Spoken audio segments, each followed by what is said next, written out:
चलिए बैठिए आप लोग। आज वर्क कल का स्टार्ट, कल से कैमरा जैसे बताया होगा, ठीक है।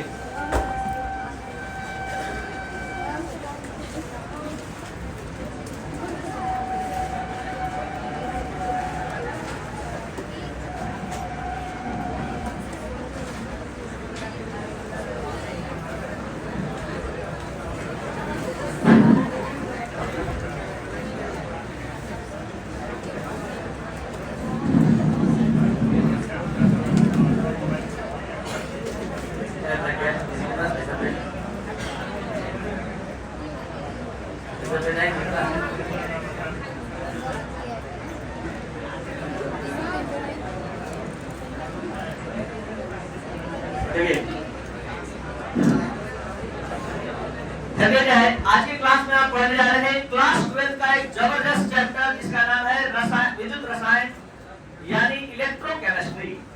ये विद्युत रसायन वो चैप्टर है जो आपके डेली लाइफ में यूज होने वाले बैटरी, इन्वर्टर, जो भी आप मोबाइल, टैबलेट, लैपटॉप या फिर इन्वर्टर का बैटरी जो भी इस्तेमाल करते हैं सबके फंक्शन के बारे में समझाता है। तो हम पढ़ने जा रहे हैं विद्युत रसायन। ध्यान बनाइए, रसायन विज्ञान की वह शाखा जिसके अंतर्गत हम विद्युत ऊर्जा को रासायनिक ऊर्जा में और रासायनिक ऊर्जा को विद्युत ऊर्जा में अंतर रूपांतरण का अध्ययन करते हैं, विद्युत रसायन कहलाता है। बहुत पर ध्यान दीजिए।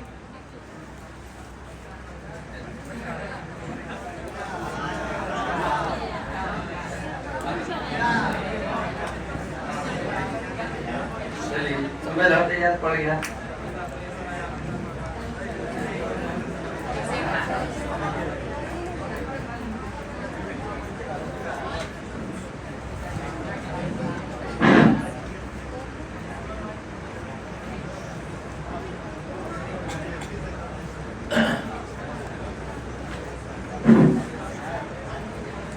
विद्युत रसायन इलेक्ट्रोकेमिस्ट्री रसायन विज्ञान की वह शाखा जिसके अंतर्गत विद्युत ऊर्जा का रासायनिक ऊर्जा में और रासायनिक ऊर्जा का विद्युत ऊर्जा में अंतर रूपांतरण का अध्ययन करते हैं, विद्युत रसायन कहलाता है।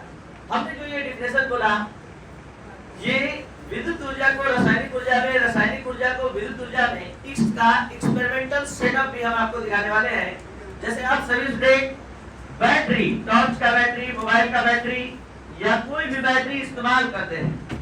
जैसे सपोज दैट ये इस्तेमाल करते हैं, अगर जो रिचार्जेबल बैटरी है इसमें अंदर केमिकल पेस्ट भरा हुआ है और इसमें अंदर रिएक्शन होता है और बाहर इसके और इसके माध्यम से आपको प्लस और माइनस के थ्रू करंट मिलता है।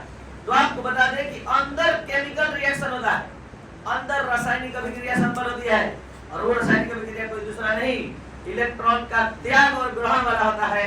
इलेक्ट्रॉन का त्याग का प्रक्रम बता दीजिए क्या कहलाता है? ऑक्सीकरण।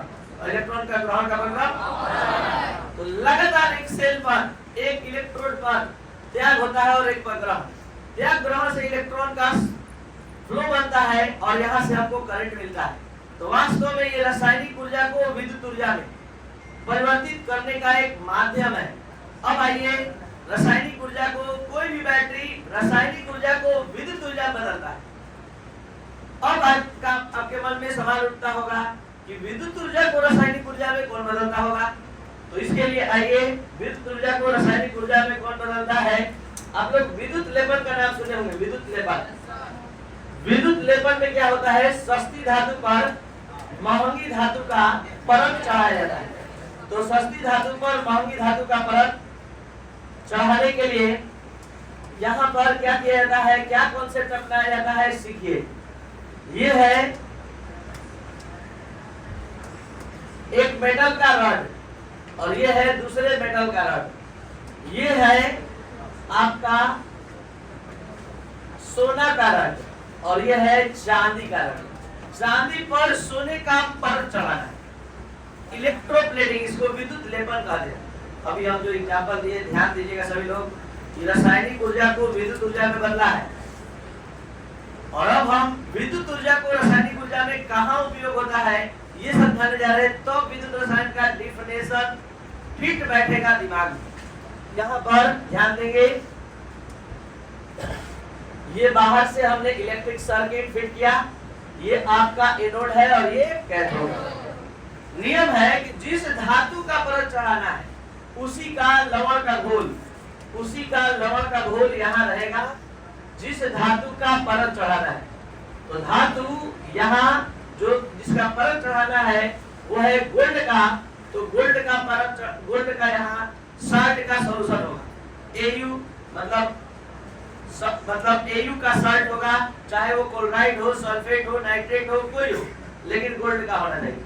अगर सपोज दैट आप यहाँ पर एक दूसरा एग्जांपल लेते हैं, अगर मान लीजिए आप कॉपर पर जिंक का परत चढ़ाना चाहते हैं तो आपके दिमाग में स्वतः आ जाना चाहिए कि ये जो लवण का घोल होगा वो जिंक सल्फेट होगा या जिंक क्लोराइड होगा या जिंक नाइट्रेट होगा, कोई भी होगा, जिंक का होगा। अब कैसे प्रोसेस होता है सिखा दे रहे हैं, सीख लीजिए। ऐसे ही विद्युत लेपन होता है, चांदी पर सोने का परत चढ़ाकर मतलब इस तरह से ऑर्नामेंट्स भेजा जाता है। तो यहाँ पर जैसे करंट का सप्लाई करिएगा क्या होगा, इस सॉल्यूशन में 2 आयन है, इस सॉल्यूशन में जैसे ही विद्युत धारा प्रवाहित करेंगे ये टूट जाएगा Zn++ और SO4 -। तो आपको बता दें कि ये रॉड उदासीन परमाणु से बना है, न्यूट्रॉन एटम से बना है। जो भी इस इस चैनल बना है आपको बता दें कि ओके केमिस्ट्री क्लास का चैनल है, लगातार लाइव क्लास के माध्यम से 8:30 में आपको क्लास दे रहा है और आप इस चैनल पर नए हैं तो लाइक शेयर और सब्सक्राइब करें और लगातार 8:30 में आप अपना ये पूरा क्लास कंप्लीट करके अपने कॉन्सेप्ट को क्लियर करें। कोई भी स्कूल कॉलेज आप मतलब कहीं भी पढ़ते हैं, आप अपने क्लास से इस पढ़ाई को मिलाइए। अगर ये कॉन्सेप्ट घर बैठे आप मतलब का कॉन्सेप्ट नहीं क्लियर कर दिया तो आप बताएंगे कि क्या आपको प्रॉब्लम है, क्या आपके स्कूल टीचर से, क्या आपके साधारण कॉलेज के टीचर से आपको पढ़ाई जबरदस्त दे रहा है कि नहीं। जो भी डाउट है बिना पूछे यहाँ डाउट सॉल्व होता है।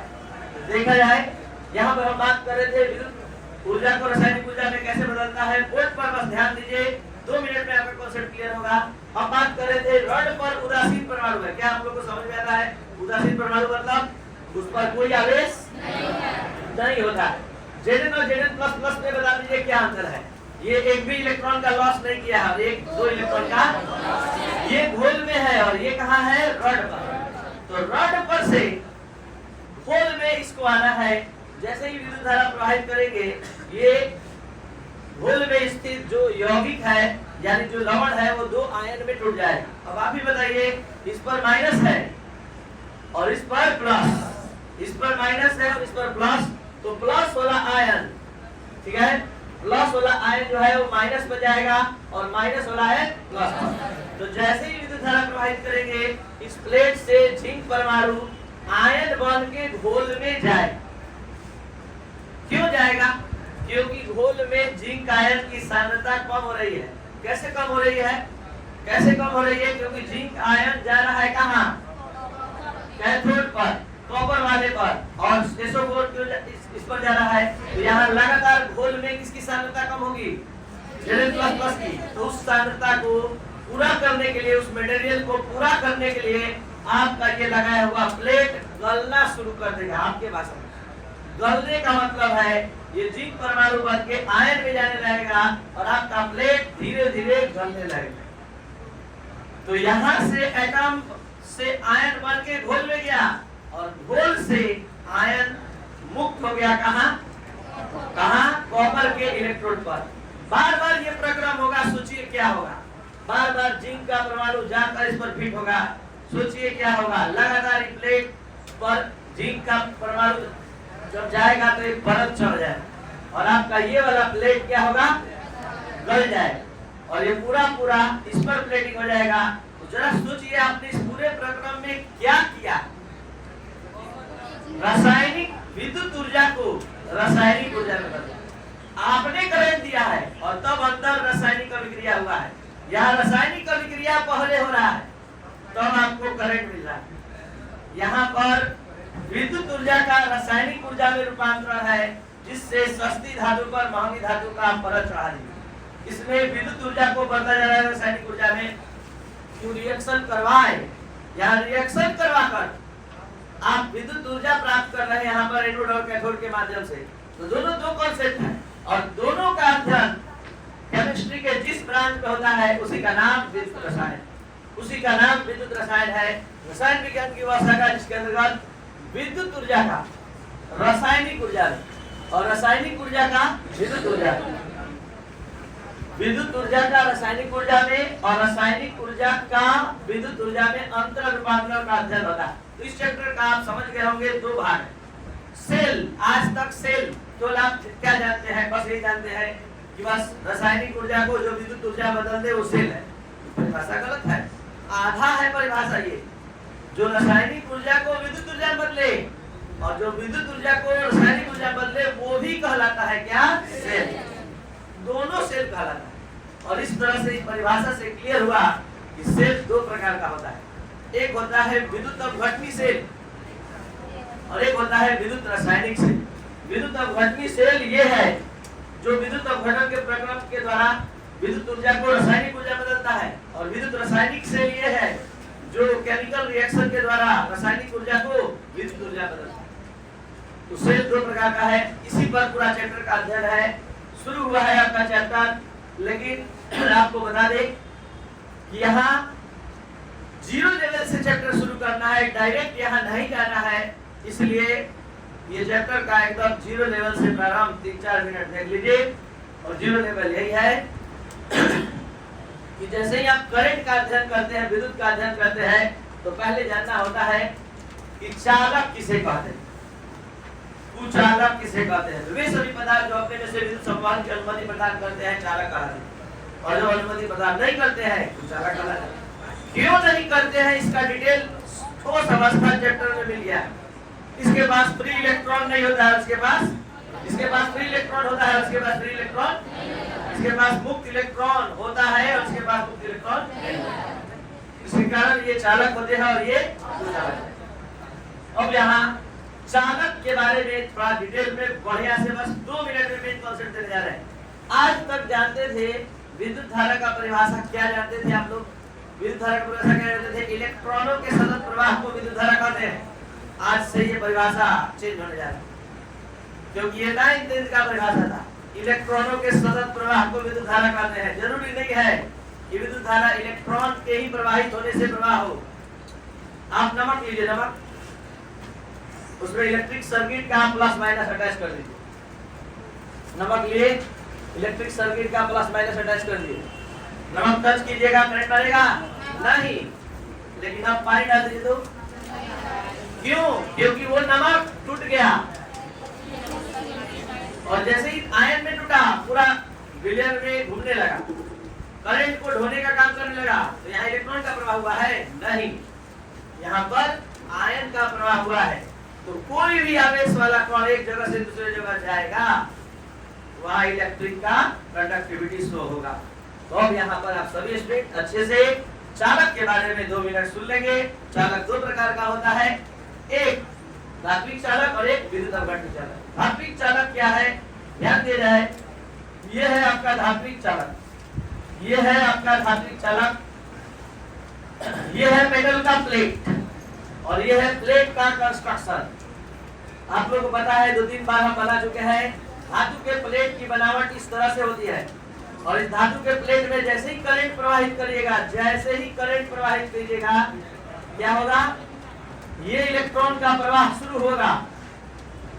इस इलेक्ट्रॉन का प्रवाह शुरू होगा। कैसे होता है देख लिया जाए। ये इलेक्ट्रिक सर्किट का आपने प्लस और माइनस अटैच किया, जैसे ही अटैच करेंगे करंट का फ्लो करेंगे, करंट का फ्लो करेंगे, क्या होगा? ये इलेक्ट्रॉन का गमन शुरू होगा। देख लीजिए, तो इलेक्ट्रॉन का गमन हुआ, तो यहाँ पर विद्युत को ढोने का काम किसने किया? इलेक्ट्रॉन। इलेक्ट्रॉन एक जगह से दूसरी जगह गया और एक छोर से धारा का प्रवाह दूसरी छोर हो गया। अब हम बात करते हैं विद्युत अपघटनी चालक का। विद्युत अपघटनी चालक का ध्यान दिया जाए। इस बर्तन में आपने नमक लिया, और नमक आपने लिया NaCl। इलेक्ट्रिक सर्किट का प्लस माइनस अटैच किया आपने, प्लस माइनस अटैच किया, करंट का फ्लो नहीं हो रहा है। लेकिन जब आपने पानी डाल दिया तो ये Na+Cl का गमन शुरू हो गया। तो बताइए, वहां भी विद्युत धारा का प्रवाह हुआ, यहाँ भी विद्युत धारा का प्रवाह हुआ, यहाँ भी विद्युत धारा का प्रवाह हुआ, यहाँ भी विद्युत धारा का प्रवाह हुआ।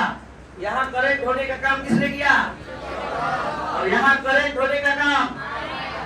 तो वैसा चालक जिसमें विद्युत का संचरण इलेक्ट्रॉन के गमन के द्वारा होता है धात्विक चालक कहलाता है। इसी का नाम इलेक्ट्रॉनिक कंडक्टर। ठीक है, देखिए, और यहाँ पर आयनिक मतलब विद्युत और घटनी चालक वह चालक है जिसमें आयन का गमन होता है। आयन के गमन के द्वारा चालकता पेश करता है। एक इंपॉर्टेंट शॉर्ट क्वेश्चन है जो आपके बोर्ड एग्जाम में आ चुका है। ताप के मान में वृद्धि करने पर ताप के मान में वृद्धि करने पर धात्विक चालक की चालकता के मान में कमी हो जाती है। ठोस अवस्था चैप्टर में हम समझा दिए। जैसे ही हम ताप देंगे तो क्या होगा, ये जो धात्विक आयन है अपने जगह पर कंपन करने लगेगा, और जब ये कंपन करेगा, जब ये वाइब्रेशन करेगा, तो इस इलेक्ट्रॉन के प्रवाह में क्या होगा, रुकावट उत्पन्न होगा। और रुकावट का मतलब प्रतिरोध, और जहां प्रतिरोध ज्यादा उत्पन्न हुआ तो विद्युतीय चालकता का मान, तो ताप के मान में वृद्धि करने पर विद्युतीय धात्विक चालक की चालकता के मान में कमी क्यों हो जाती है? क्योंकि धात्विक आयन अपने जगह पर कंपन करने लगते हैं, और कंपन करने के कारण इलेक्ट्रॉन के प्रवाह में रुकावट उत्पन्न होती है। इसलिए धात्विक चालक की चालकता के मान में क्या हो जाती है? इसके जस्ट विपरीत, अगर यहाँ पर गर्म करना शुरू किए तो आयन का मूवमेंट, आयन का गमन और तेजी से होगा, और विद्युतीय चालकता का मान कम नहीं। तो ये था विद्युत रसायन का इंट्रोडक्शन क्लास। ये चौथा चैप्टर के रूप में शुरू हुआ है। ऐसे आपके सिलेबस में तीसरा यूनिट है। जो भी स्टूडेंट इस चैनल पर है, लाइक शेयर और सब्सक्राइब करें, और आप ऑनलाइन ऑफलाइन दोनों क्लास ज्वाइन कर सकते हैं। बाकी इंफॉर्मेशन 9431134546 पर व्हाट्सएप मैसेज करने पर प्राप्त होगा।